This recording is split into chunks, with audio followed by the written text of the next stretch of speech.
Ashton Kutcher a été suspect du meurtre de son date. On te raconte cette fois l'affaire dans Do Not Cross. Ashley Ellerin est une jeune américaine de 22 ans et vit à Los Angeles au début des années 2000. Elle est belle, brillante et passionnée de mode. Originaire de Palo Alto, elle est venue à LA pour suivre des études de stylisme. Elle rêve de créer des vêtements, de percer dans l'univers de la mode, peut-être même de travailler sur des tournages. Elle attire facilement les gens, aime sortir et commence à se faire un petit nom dans le milieu branché de la ville.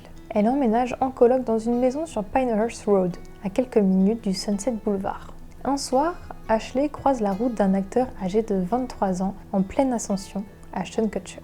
Il est drôle, charmant, déjà célèbre grâce à son rôle dans That 17 Show. Ils échangent leurs numéros et rapidement Ashton envoie quelques messages et invite Ashley à sortir.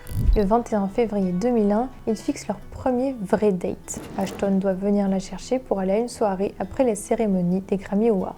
Ashley passe la journée à se préparer. Elle est impatiente. Tout semble aller pour le mieux. À 20h30, Ashley parle encore avec une amie au téléphone, rien d'alarmant. Elle sort de la douche, se prépare, puis plus rien.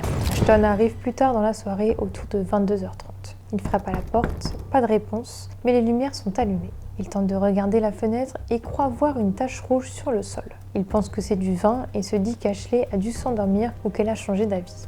Il repart un peu vexé, sans savoir que derrière cette porte, un drame vient de se jouer.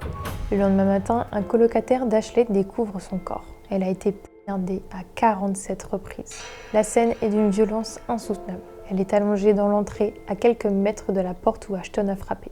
Les enquêteurs commencent à chercher des pistes. Le nom d'Ashton Kutcher ressort très vite dans les médias, mais il coopère immédiatement avec la police. Mes empreintes étaient sur sa porte et j'ai paniqué. Son alibi est confirmé. Il n'est pas suspect, mais il est profondément marqué parce qu'il a vu ce soir-là. Il racontera plus tard, bouleversé, qu'il est resté des années hanté par cette fameuse flaque rouge.